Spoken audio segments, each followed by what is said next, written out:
Okay, 10th standard.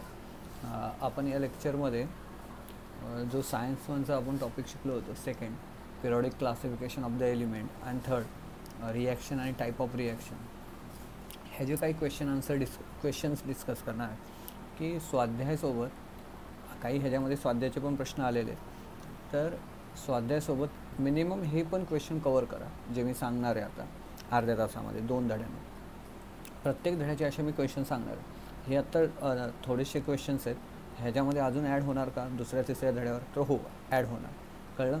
काही question असे आहेत की ते मोठे डायग्रामॅटिक आहे, ते हे असे सांगता येत नाही, पण मी शक्यतो डायग्रामवरनं क्वेश्चन सांगायचा प्रयत्न करेन.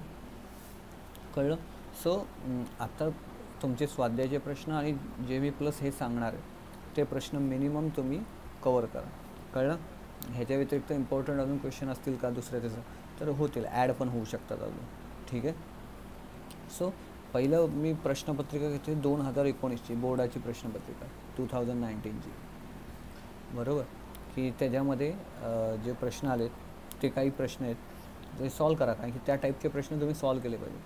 आणि एक लक्षात घ्या, जेव्हा पण मी एखादा क्वेश्चन सांगतो, आता अभ्यास करण्याची ट्रिक आहे की मी जर तुम्हाला प्रश्न सांगितले तर त्या प्रश्नाचं उत्तर शोधून थांबायचं नाही. तो प्रश्न मी पुस्तकातल्या कुठल्या टॉपिकमधून विचारला तो टॉपिक क्लिअर करायचा. कळलं? म्हणजे समजा मी तुम्हाला एखादा क्वेश्चन सांगितला ॲटॉमिक मास रिलेटेड, तर पुस्तकामध्ये धड्यामध्ये तो ॲटॉमिक मास कुठं दिला आहे, मग तो टॉपिक क्लिअर करायचा आणि मग त्याच्यावरनं मला ते क्वेश्चनचा आन्सर लिहिता येते का नाही ते बघायचं. आणि हे बघा, सर्वात मोठी गोष्ट म्हणजे एखादं उत्तर पाठ केल्यानंतर मी कसं लिहिणार आहे हे प्रिसाइजली लिहून बघितलं पाहिजे तुम्ही, की मी अशा पॅटर्नमध्ये लिहिणार आहे किंवा असं लिहिणार आहे, हे महत्त्वाचं आहे. सो मी काही क्वेश्चन सांगतो आहे दुसऱ्या आणि तिसऱ्या धड्यावर. पहिलं आपण मार्च 2019ची क्वेश्चन पेपर बघूया, त्याच्यामध्ये दुसऱ्या आणि तिसऱ्या असं मी प्रत्येक टॉपिकचं क्लिअर करेन. ठीक आहे. सो सेकंड धड्यावर आणि एक लक्षात घ्या, मी शक्यतो 2019चं जे ऑब्जेक्टिव्ह क्वेश्चन आहे ते घेतो आहे. पुढे मी ऑब्जेक्टिव्ह क्वेश्चन नाही घेतले, कारण की तुम्हाला माहिती आहे ऑब्जेक्टिव्ह क्वेश्चन जेवढे पण तुमच्या डायजेस्टमध्ये दिलेले आहेत किंवा टार्गेट काय तुम्ही यूज करता त्याच्यातले सगळे कवर करायचे. कळलं? सो ऑब्जेक्टिव्ह क्वेश्चन मी फक्त 2019 मार्च बोर्डाची प्रश्न त्याच्यातलेच घेतले, पुढे मी घेतलेले नाही आहे. पुढे मी फक्त 2 मार्काचे 3 मार्काचे 5 मार्काचे असेच प्रश्न घेतलेले. पण तुम्हाला माहिती आहे कंपल्सरी डायजेस्टमध्ये जेवढे आहेत, पुस्तकात जेवढे आहेत 1 मार्काचे क्वेश्चन ते सगळे कवर करायचे. ठीक आहे. सो पहिलं आपण 2019चे प्रश्नपत्रे बघूया. सायमल्टेनियसली तुम्ही प्रश्न तो शोधा डायजेस्टमध्ये, किंवा नाही भेटला तर लिहून घ्या, बरोबर. व्हिडिओ तर तुमच्याकडे असणार आहे, तुम्ही बघा. क्वेश्चन असा विचारला आहे की इन डोबेनायरर ट्रायड, डोबेनायररची जी ट्रायड आहे, lithium sodium potassium LALINAK, the atomic masses of lithium and potassium are 6.9 and 39.1 respectively. तर त्यांनी काय सांगितलं आहे, लिथियमचं मास 6.9 सांगितलं आहे आणि पोटॅशियमचं 39.1 असं सांगितलं आहे. Then what will be atomic mass of the sodium. तर तुम्हाला क्वेश्चन दिला आहे की सोडियमचं ॲटॉमिक मास किती असेल. आता तुम्हाला पहिलं त्यासाठी डोबेनायररची ट्रायड माहीत पाहिजे, बरोबर. ट्रायडचा नियम काय दिला आहे की 3 त्यांनी काय केले आहेत, हे केले सेट केले. तर तुम्हाला माहिती आहे की पहिला कोण आहे लिथियम, दुसरा कोण आहे सोडियम, तिसरा कोण आहे पोटॅशियम. लिथियमचं त्यांनी दिलं आहे मास आणि पोटॅशियमचं दिलं. ठीक आहे. मी एवढा आन्सर डिस्कस करत बसणार नाही आहे, मी तुम्हाला क्वेश्चन दिला आहे. आता तो क्वेश्चन तुम्ही लिहून घ्यायचा आणि तो फाईंड करायचा आन्सर. ठीक आहे. परत रिपीट करतो की डोबेनायरर ट्रायड्समध्ये lithium sodium and potassium, the atomic mass of lithium and potassium 6.9 and 39.1 respectively. What will be the atomic mass of the sodium. मध्ये जो सोडियम आहे त्याचा ॲटॉमिक मास काय असेल. नंतर एक फिलिंग द ब्लँक सांगतो. The reaction of iron nail with the copper sulphate solution is dash dash reaction. The reaction iron nail म्हणजे लोखंडाच्या खिळ्याची कॉपर सल्फेटसोबत जी रिॲक्शन होते ती कुठल्या प्रकारची रिॲक्शन आहे. कॉम्बिनेशन, डिकम्पोजिशन, डिस्प्लेसमेंट का डबल डिस्प्लेसमेंट. ठीक आहे. सो हा झाला प्रश्न. आता ह्याच्यामध्ये मी प्रश्न सांगत जातो, तुम्ही लिहून घ्या आणि ते ॲटलिस्ट स्वाध्याय आणि ते प्रश्न कवर करा. आता एक 2 मार्काचा प्रश्न आहे, कितव्या धड्यावर, दुसऱ्या धड्यावर. Out of sodium and sulphur which is metal. Out of, आणि हे बोर्डाचे प्रश्न आहे ना, हे पहिले जे प्रश्न मी सांगतो सेट, हे सगळे बोर्डाचे मार्च 2019चे प्रश्न. Out of sodium and sulphur which is the metal, explain the reaction with the oxygen. ह्यांची ऑक्सिजनसोबत होणारी रिॲक्शन एक्सप्लेन करा. ऑक्सिजनसोबत रिॲक्शन तुम्हाला आत्ता नाही आली असेल, बरोबर, आली तर तुम्हाला वेल अँड गुड आहे, कारण की ती मेटलर्जी आहे. पण तुम्हाला फाईंड करायचं की सोडियम आणि सल्फरमध्ये मेटल कोण आहे, कळलं. ॲटलिस्ट एवढं तर जमलं पाहिजे की सोडियम आणि सल्फरमध्ये. आता ते तुम्ही कसं फाईंड करणार तुम्हाला माहिती आहे, इलेक्ट्रॉनिक कॉन्फिगरेशनवरनं फाईंड करता येतं. नंतर एक 3 मार्काचा प्रश्न आहे, टॉपिक नंबर 3 टाईप ऑफ रिॲक्शनमध्ये. रिॲक्शन दिली बघा, रिॲक्शन काय, AgNO3 sodium nitrate, AgNO3 plus NaCl, कोण, NaCl, बरोबर, ॲरो, AgCl2 आणि त्याच्या खाली डाऊनवर्ड ॲरो. तुम्हाला माहिती आहे डाऊनवर्ड ॲरो कशाचा आहे, precipitate, plus NaNO3 plus NaNO3. ही रिॲक्शन आपण धडा शिकताना डिस्कस केलेली आहे, तुम्ही वाटलं तर परत लेक्चर जाऊन बघा. ही रिॲक्शन दिली आणि त्याच्यावरून 3 प्रश्न विचारले. बघा रिॲक्शन कळली तर लगेच तुम्ही पुस्तक उघडलं, तुम्हाला डिस्कशनमध्ये सापडेल किंवा सांग, AgNO3 plus NaCl give rise to, म्हणजे arrow, AgCl2 downward arrow precipitate plus NaNO, बरोबर, 3 NaNO3. आता पहिला प्रश्न आहे, identify and write the type of chemical reaction. कुठल्या प्रकारची रिॲक्शन आहे ओळखा आणि त्या रिॲक्शनचं नाव लिहा. Second, write the definition of about type of chemical reaction. वरच्या रिॲक्शनचा प्रकार जर तुम्ही ओळखला आहे, सो त्या रिॲक्शनचा काय लिहा, डेफिनेशन द्या, व्याख्या लिहा. थर्ड क्वेश्चन विचारला आहे, write the name of reactant and product of the above reaction. वर जी रिॲक्शन दिले त्याची रिॲक्टंट आणि प्रोडक्ट ह्यांची नावं लिहा. कळलं. असा एक रिॲक्शन आहे, रिॲक्शनवरनं 3 प्रश्न विचारलेले, कळलं. मिनिमम मी सांगतो ते प्रश्न आणि स्वाध्याचे प्रश्न कवर असलेच पाहिजेत, एक लक्षात घ्या, कंपल्सरी आहे. मी तुम्हाला सांगितलं, मी जे सांगतो तो रिॲक्शन, तो टॉपिक क्लिअर करायला. कळली रिॲक्शन. तुम्ही वाटलं तर आपल्या व्हिडिओमध्ये बघा, मी रिॲक्शन डिस्कस पण केलेली, आणि नसेल तर पुस्तकात तुम्हाला लगेच सापडेल. नंतर आता 5 मार्काचा प्रश्न आहे दुसऱ्या धड्यावर. काय करायचं, 2 कॉलम आहेत. काय, 2 कॉलम आहेत. 2 कॉलममध्ये पहिला कॉलम आहे एलिमेंटचा, बरोबर, आणि दुसरा कॉलम आहे ॲटॉमिक रेडियसचा. काय सांगितले, पहिला कॉलम आहे एलिमेंटचा, दुसरा कॉलम आहे रेडियस. रेडियस कशामध्ये दिला, ॲटॉमिक रेडियस पिकोमीटरमध्ये. आता एलिमेंटच्या कॉलममध्ये मी तुम्हाला एलिमेंट सांगत जातो आणि नंतर रेडियसच्या ह्याच्यामध्ये प्रत्येकाचा रेडियस किती आहे क्रमाने लिहा. पहिला एलिमेंट आहे O ऑक्सिजन, दुसरा आहे B बोरॉन, तिसरा आहे C कार्बन, चौथा आहे नायट्रोजन, नंतर 5वा आहे बेरिलियम Be, आणि नंतर आहे लिथियम Li. हे एलिमेंटच्या कॉलममध्ये, म्हणजे काय, O B C N Be आणि Li. आता ॲटॉमिक रेडियसमध्ये पहिला जो आहे 66, दुसरा आहे 88, तिसरा आहे 77, चौथा आहे 74, 5वा आहे 111, 111, आणि लास्टचा आहे 152, बरोबर. हे रेडियस दिलं, म्हणजे हा असा तुमचा उभा कॉलम तयार झाला. एका साईडला एलिमेंट, दुसऱ्या बाजूला ॲटॉमिक रेडियस पिकोमीटरमध्ये, PM मध्ये. आता त्याच्यावरनं 5 प्रश्न विचारले, बरोबर. हा टेबल लिहिल्यानंतर तुम्हाला हे 5 प्रश्नांची उत्तरं विचारली. Arrange the above element in the decreasing order of their atomic radii, बरोबर. अरेंज द फॉलोइंग एलिमेंट, जेवढे पण तुम्हाला एलिमेंट दिले त्यांना decreasing order of atomic radius, म्हणजे ॲटॉमिक रेडियस कमी कमी होत चालला आहे, ह्या ऑर्डरमध्ये अरेंज करा. म्हणजे सर्वात मोठा पहिला, नंतर त्याच्यापेक्षा छोटा, नंतर त्याच्यापेक्षा छोटा, आणि सर्वात लास्ट सर्वात छोटा ॲटॉमिक रेडियस कोणाचा, कळलं. त्यानुसार अरेंज करा. म्हणून त्यांनी ॲटॉमिक रेडियस पिकोमीटरमध्ये दिला. पिकोमीटर म्हणजे तुम्हाला मी त्यावेळेस पुस्तकामध्ये धड शिकवत असा 10⁻². आता ह्याच्यामध्ये कोणाचा ॲटॉमिक रेडियस सर्वात मोठा आहे सर्वात लहान आहे तसं अरेंज करायचं, कळलं. आता मग त्यांनी ते सांगितलं की decreasing order of atomic radii हे एलिमेंट अरेंज करा. State the period to which above element below. हे जेवढे पण मी एलिमेंट दिले ते कुठल्या पिरियडमध्ये पडतात, बरोबर. तो पिरियड कुठला हे तुम्ही स्टेट करा, सांगा. Why this arrangement of element is similar to above period of periodic table. त्यांनी काय सांगितले, ही जी अरेंजमेंट ऑफ एलिमेंट आहे is similar to the above period of modern periodic table. Modern periodic table आणि ही अरेंजमेंट जी आहे ती सेम आहे का. Why this arrangement of element is similar to the above period of modern periodic table. Which of the above element have a biggest and smallest item.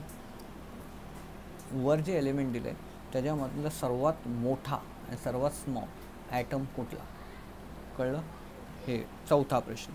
पाचवा प्रश्न दिला आहे, what is the periodic trend in the variation of atomic radius while going left to right within the period. त्यांनी काय सांगितलं आहे, which is the periodic trend observe. म्हणजे आपल्याला पिरियडमध्ये काय दिसतं जेव्हा तुम्ही लेफ्ट टू राईट जातात तेव्हा ॲटॉमिक रेडियसचं काय होतं.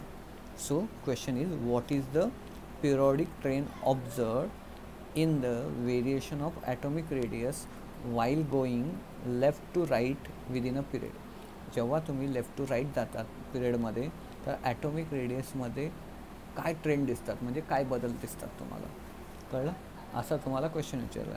सो झाले 5 प्रश्न. तर 5 मार्काला हा क्वेश्चन बोर्डाने ऑफिशियली 2019ला विचारलेला आहे, कळलं.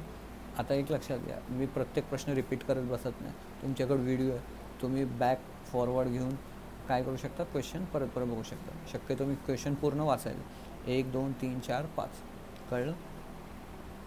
सो हे तुमचं मार्च 2019चे प्रश्न हे झाले. आता मी काही इतर क्वेश्चन देतो आहे, इतर क्वेश्चन डिस्कस करतो आहे, बरोबर. आणि एक लक्षात घ्या, हे झाले मार्चचे. आता मी एक प्रश्न, काही क्वेश्चन रिपीट पण होतील, काही स्वाध्यायामधले पण असतील, तेवढं हे करा तुम्ही, नीट मार्क करून घ्या. आणि तुम्ही डायजेस्ट वापरताय तर त्याच्यात हे प्रश्न जर भेटले तर वेल अँड गुड, नाहीतर लिहून घ्या आणि त्याची उत्तरं फाईंड करा आणि पाठ करा. परत नुसतं उत्तरं लिहून काढू नका, पाठ करा, कळलं. आता आणि मी चॅप्टर सांगत जातो, चॅप्टर दुसऱ्यातला तिसरा. आत्ता सध्या आपण या लेक्चरमध्ये फक्त सायन्स 1चं चॅप्टर 2, चॅप्टर 3 या 2 धड्यातलेच प्रश्न बघतो. आणि पुढे ॲडअप क्वेश्चन होऊ शकतात. आता चॅप्टर 2मधून क्वेश्चन आहे, Y does atomic radius decrease across the period. बरोबर, तुम्ही पिरियडमध्ये जेव्हा जाता across the period atomic radius decrease का होतो, गिव रिझन. बरं, क्वेश्चन नंबर 3 आहे, त्याच्यामध्ये सर्वात लास्टचा टॉपिक रॅन्सिडिटी. त्याच्यावर क्वेश्चन विचारला आहे, what is rancidity. What is rancidity. Question chapter number 3 मधला सर्वात अखेरचा topic rancidity. What is rancidity, कळलं. नंतर आता तीच रिॲक्शन जी आपण मागे बघितली होती, आत्ता तुम्ही डिस्कस बोर्डात, त्याच्यावरनं क्वेश्चन बघा. रिॲक्शन आहे, एक रिॲक्शन दिले, 3 मार्काचा प्रश्न आहे. पहिला जो होता, पहिले जे 2 प्रश्न मी सांगितले ते 2 मार्काचे होते. आत्ता जो प्रश्न सांगतोय तो 3 मार्काचा आहे. बरं, 2 मार्काचा 3 मार्काचा प्रश्न असं करत होतं, सांगतोय ते प्रश्न नीट करा, पण मी सांगत नाही. आता answer the given the question for the chemical equation shown below. एक तुम्हाला केमिकल रिॲक्शन दिले आणि त्याच्यावरनं काही प्रश्न विचारले, तर तुम्हाला ते क्वेश्चनचे आन्सर. रिॲक्शन तीच आहे, AgNO3 silver nitrate, AgNO3 plus NaCl sodium chloride, arrow AgCl2 बरोबर, AgCl बरोबर, plus NaNO3 plus NaNO3 sodium nitrate. त्याच्यावरनं क्वेश्चन 3 विचारले, what is the name of the white precipitate. ह्याच्यामध्ये तो व्हाईट प्रेसिपिटेट तयार झाला आहे त्याचं नाव काय, बरोबर. हीच रिॲक्शन आपण मागे आत्ताच ह्याच्यामध्ये मागे डिस्कस केली. दुसरं, it is soluble or insoluble compound. जो प्रेसिपिटेट तयार झाला आहे तो सॉल्युबल आहे का इनसॉल्युबल आहे compound. Is this redox reaction. He redox reaction आहे का. हे 3 क्वेश्चन विचारले त्या रिॲक्शनवर, ठीक आहे. सो ह्या 3 प्रश्न झाले. पहिला प्रश्न, Y does the atomic radius decrease across the period. पिरियडमध्ये जात असताना आपण ॲटॉमिक रेडियस डिक्रीज का होतो, हा पहिला प्रश्न. दुसरा व्हॉट इज डेन्सिटी आणि reaction AgNO3 plus NaCl plus AgCl plus NaO3 आणि त्याच्यावरनं 3 प्रश्न. ठीक आहे. सो त्याच्यामध्ये प्रेसिपिटेटचं नाव काय, त्यानंतर तो सोल्युबल आहे का इन्सोल्युबल आहे वॉटरमध्ये, आणि ही रेडॉक्स रिॲक्शन आहे का. तुम्ही जर व्हिडिओ बघितला तिसऱ्या धड्यात तर रेडॉक्स रिॲक्शन आपण खूप चांगली डिटेलमध्ये बघितले. आता 3 मार्काचा दुसरा प्रश्न आहे, write the short on Mendeleev periodic law. मेंडेलिव्हचा जो पिरियडिक लॉ होता त्याच्यावर शॉर्ट नोट द्या. Sorry. So write the short note on Mendeleev periodic law. लक्षात घ्या, मॉडर्न पिरियडिक लॉ वेगळा, मेंडेलिव्ह पिरियडिक लॉ वेगळा. तर त्याच्यावर शॉर्ट नोट लिहा. 3 मार्काचा क्वेश्चन आहे. ठीक आहे. हे झाले क्वेश्चन. आता पुढचे प्रश्न बघू. आणि प्लीज हे क्वेश्चन्स मार्क करा तुमच्या डायजेस्टमध्ये, टार्गेटमध्ये. जे भेटत नाही त्यांची उत्तरं लिहून काढा. हे मिनिमम तुमचे स्वाध्याय आणि मी जे सांगतोय प्रश्न ते मिनिमम पाठच पाहिजे. बरोबर. आता पुढचा प्रश्न आहे, explain the Newlands law of active with the example. Newlands law of octave example सहित काय करा, स्पष्ट करा. ठीक आहे. हे झाला. हा पुढचा किती मार्काचा प्रश्न आहे, हा 2 मार्काचा आहे. आता 2 मार्काला किती लिहायचं तुम्ही माहिती आहे. आता पुढचा प्रश्न चॅप्टर 2 मधूनच, write down the electronic configuration of the following element from the given atomic number, answer the given question. म्हणजे मी तुम्हाला काही एलिमेंट्स आहेत त्यांचे ॲटॉमिक नंबर देतो, त्याच्यावरून तुम्हाला ते क्वेश्चनचे आन्सर लिहायचे. स्वाध्यायामधलाच थोडासा प्रश्न फिरून आहे. त्याच्यामध्ये पहिला क्वेश्चन ए आहे, नायट्रोजन दिला आहे, त्याचा ॲटॉमिक नंबर दिला आहे 7, आणि नंतर बोरॉन दिला आहे, त्याचा ॲटॉमिक नंबर दिला आहे 5. ह्याच्यावरनं क्वेश्चन विचारला आहे, which is the most electronegative element.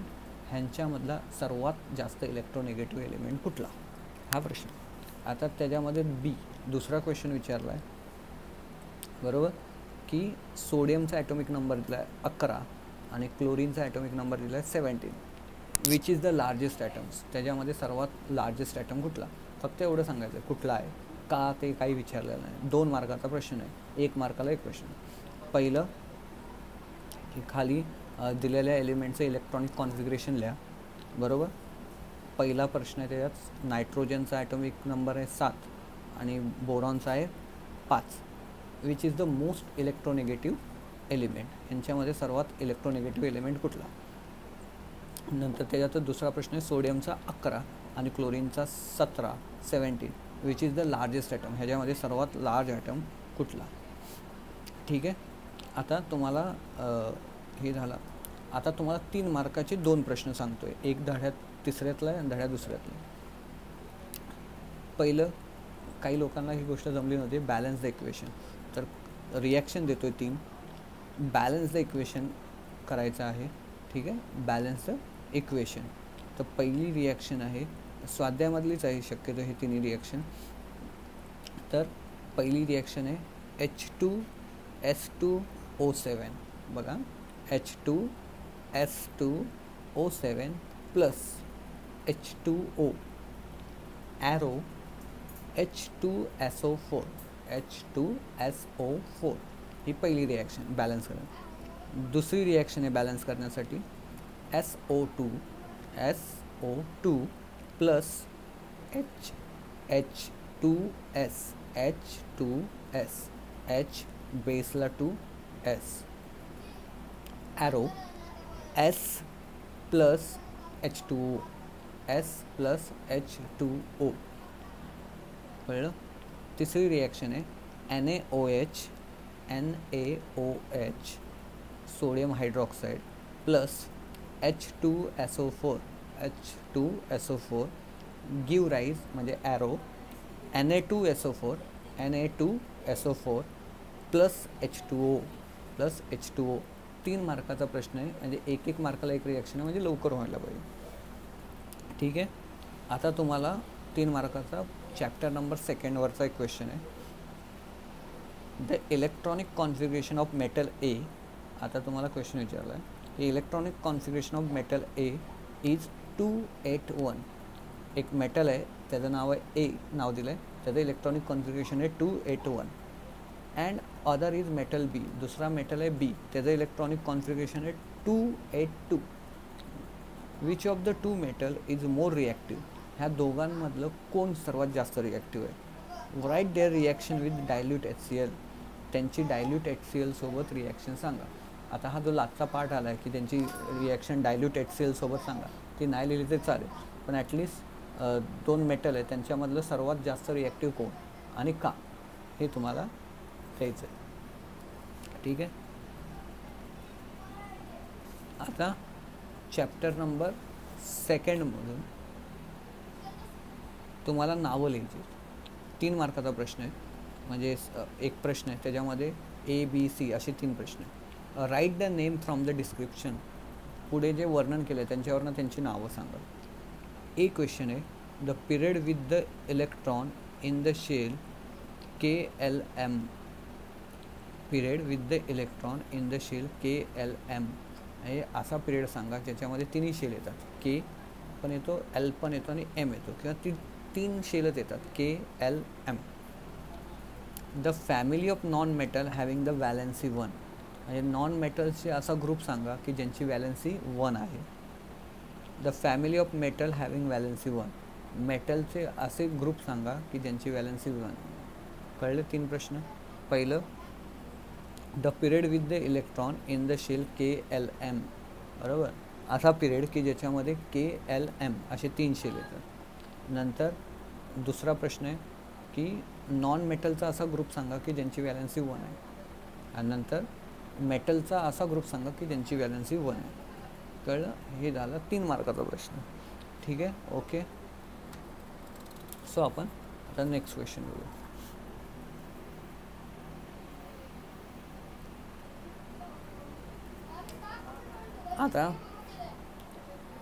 आता name the following, chapter number 2मधून 2 मार्काचा प्रश्न आहे. Write the name and symbol of element from the description, पुढील केलेल्या वर्णनामधून त्याचं नाव आणि सिम्बॉल सांगा. पहिला आहे the most reactive non metal, सर्वात जास्त ॲक्टिव्ह असलेला नॉन मेटल, बरोबर, मोस्ट रिॲक्टिव्ह नॉन मेटल. कळलं. त्याच्यात दुसरा प्रश्न आहे the atom having the smallest atomic mass, असा ॲटम की ज्याचं ॲटॉमिक मास सर्वात लहान आहे. कळलं. आता चॅप्टर नंबर 3 त्याच्यामधून क्वेश्चन आहे what is the reaction called or the reaction called oxidation and reduction take place simultaneously. जर एखाद्या रिॲक्शनमध्ये ऑक्सिडेशन आणि रिडक्शन एकसाथ होत असेल सायमल्टेनियस, त्या रिॲक्शनला काय म्हणणार. एक्सप्लेन विथ द 1 एक्झाम्पल, एक एक्झाम्पल सहित एक्सप्लेन करा. मी तुम्हाला तो धडा घेत असतानाच बोललेलो की एक्झामिनरचा फेवरेट क्वेश्चन आहे. अशा रिॲक्शनचं नाव सांगा की ज्याच्यामध्ये ऑक्सिडेशन आणि रिडक्शन एकसाथ होतं. एक्सप्लेन विथ द 1 एक्झाम्पल, 3 मार्काचा प्रश्न आहे. कळलं. सो ठीक आहे. आता आम्ही बोललो ह्याच्यामध्ये काही स्वाध्यायाचे प्रश्न पण आले असणार. आता 3 मार्काचा एक प्रश्न आहे की गिव रिझन आहे the third period content only 8 element. तुम्हाला माहिती आहे आडव्या ज्या ओळी आहेत त्याला आपण पिरियड्स म्हणतो. फर्स्ट, सेकंड, थर्ड पिरियडमध्ये फक्त 8 एलिमेंट्स असतात. किती? 8 एलिमेंट्स असतात. दो electron capacity in the third shell is the 80. तुम्हाला माहिती आहे आपला जो फॉर्म्युला आहे 2n², त्यानुसार तिसऱ्या शेलची कॅपॅसिटी किती आहे? 18 इलेक्ट्रॉनची. पण तरी पण थर्ड पिरियडमध्ये तिसऱ्या शेलमध्ये जास्तीत जास्त 8 इलेक्ट्रॉन जातात. वाय? ठीक आहे. सो हा क्वेश्चन आहे.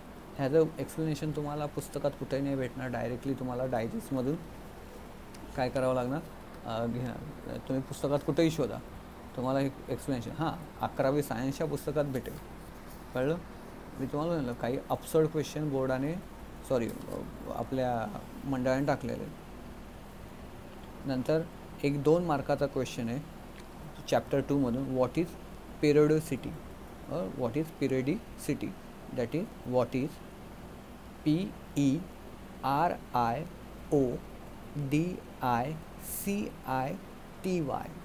कळलं. What is periodicity. सो हा एक सिम्पल क्वेश्चन आहे. त्यानंतर क्वेश्चन चॅप्टर नंबर 3 मधून एक 5 मार्काचा प्रश्न आहे. Explain any 5 factor which affect the rate of chemical reaction with the appropriate example. बरोबर, 5 मार्काचा क्वेश्चन आहे चॅप्टर नंबर 3 मधून. Explain the any 5 factor which affect the rate of chemical reaction with the appropriate example. कळलं? असे कुठलेही 5 factor सांगा की ज्यांच्यामुळे rate of रिॲक्शनच्या स्पीडवर फरक पडतो विथ एक्झाम्पल. 5 मार्काचा प्रश्न. कळलं? सो हा झाला क्वेश्चन. प्लीज हे जे क्वेश्चन्स आहेत हे कवर करा. ह्याच्यामध्ये अजून क्वेश्चन ॲड होणार आहेत. बरोबर, स्वाध्यायामधले तर क्वेश्चन तुमचे कवरच पाहिजे.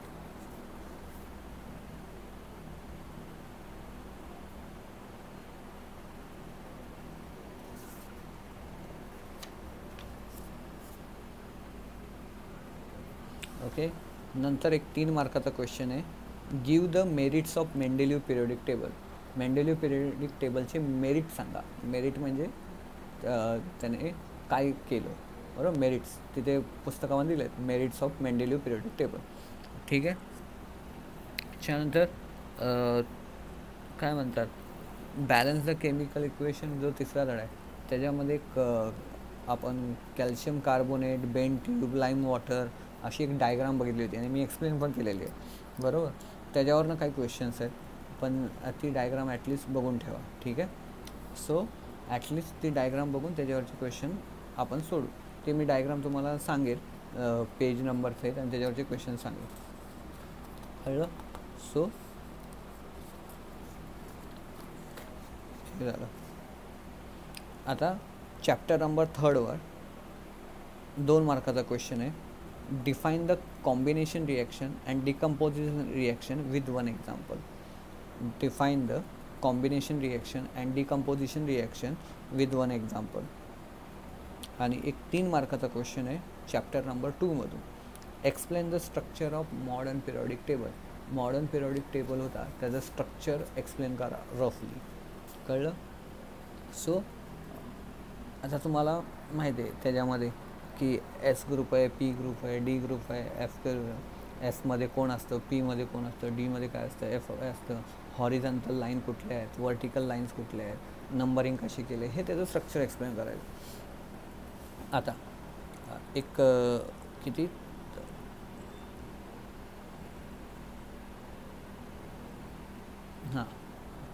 चॅप्टर नंबर 3 रिॲक्शनमध्ये स्वाध्यायमध्ये सर्वात लास्टला एक डायग्राम दिली. बरोबर, सर्वात लास्टला एक डायग्राम दिलेली. यावर्षी ती डायग्राम 5 मार्कासाठी विचारली. त्याच्यावर प्रश्न विचारले गेले की कॅथोडवर काय आहे, ॲनोडवर काय आहे. बरोबर, आता यावर्षी 5 मार्काला विचारलं होतं म्हणजे यावर्षी येण्याचे चान्सेस कमी आहेत. बरोबर, पण यावर्षी ते विचारले तर त्याच्यावरनं क्वेश्चन तो क्वेश्चन सॉल्व करायचा. Observe the following picture and write down the chemical reaction with the explanation. ती डायग्राम बघायची आणि ती जी रिॲक्शन आहे एक्झाम्पलसहित ती रिॲक्शन एक्सप्लेन करायची. चॅप्टर नंबर 3 मधली स्वाध्यायामधली सर्वात लास्टची डायग्राम. बरं, ती एक्सप्लेन करा. त्याच्यावरनं 5 प्रश्न विचारले.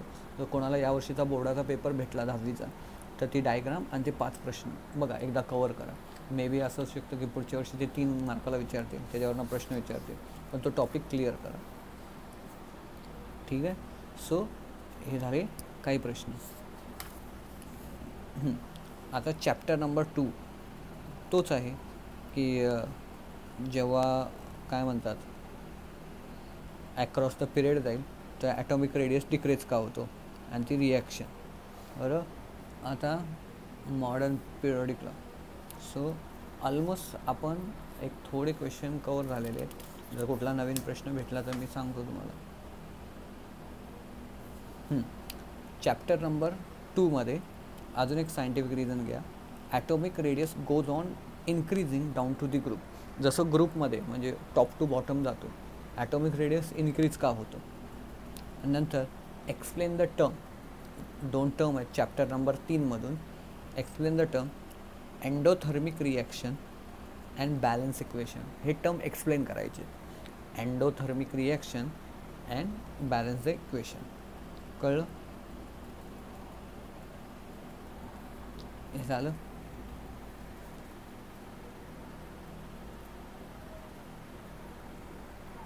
अजून एक लक्षात घ्या, क्वेश्चन ॲड होणार आहे हे तुम्हाला एक तात्पुरते एक हे देतो, क्वेश्चन देतो. आता एक चॅप्टर नंबर 2वर अजून एक क्वेश्चन घ्या. X Y and Z are the element of Dobereiner triad. X आणि वाय आणि झेड हे डोबेरायनर ट्रायडमधले 3 एलिमेंट्स आहेत. एक्सचा ॲटॉमिक मास आहे 7, झेडचा आहे 13 आहे. तोच आपला सर्वात पहिला प्रश्न. एक्सचा आहे 7, झेडचा आहे 13 आहे. What will be atomic mass of Y. X Y Z हे 3 एलिमेंट आहेत डोबेरायनरच्या ट्रायडचं. एक्सचं वजन आहे 7, झेडचं आहे 13 आहे. तर मधलं जे वाय त्याचं किती असेल. सिम्पल आहे. आणि एक गिव रिझन, बरोबर. गिव रिझन असं दिलं आहे की we store the silver chloride in dark colour bottle. Silver chloride AgCl जे आहे ते आपण डार्क कलरच्या बॉटलमध्ये का स्टोअर करतो. गाईडमध्ये भेटेल, पुस्तकात नाही भेटणार. ॲक्च्युली तुम्हाला माहिती आहे काही कप सिरप असतात, बरोबर, काही औषधं असतात बघा, त्यांच्या बॉटल ज्या असतात त्या डार्क ब्राऊन कलरच्या असतात. काही बघा सफेद रंगाच्या बाटल्या असतात काचेच्या, काही नाही. पण काही औषधं असतात की त्यांचा कलर जो असतो तो डार्क ब्राऊन असतो. तर वाय. कळलं. सो आता चॅप्टर नंबर 3वर एक क्वेश्चन आहे. Explain the term reactant and product with giving example.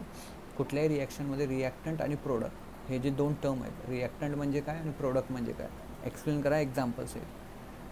कळलं. नंतर चॅप्टर 2वरच काही क्वेश्चन आहे की 5 मार्काचा क्वेश्चन आहे. एका क्वेश्चनमध्ये 2 क्वेश्चन दिले. Answer the following question on periodic classification of the element. बरोबर. त्याच्यामध्ये पहिला प्रश्न दिला, write down the any 3 cause of non metallic character of the element. बरोबर. Write down the any 3 cause म्हणजे काही एलिमेंट्स नॉन मेटल का असतात ह्याचे कुठलेही 3 कारण सांगा. नंतर what are the expected trend in the variation of non metallic character element from left to right of period. बरोबर. लेफ्ट टू राईट जात असताना पिरियडमध्ये नॉन मेटॅलिक कॅरेक्टरमध्ये काय चेंजेस होतात हे एक्सप्लेन करा. बरोबर. What is the expected trend in the variation of non metallic character of element from left to right in a period. कळलं. सो हे होते काही क्वेश्चन्स. बरोबर.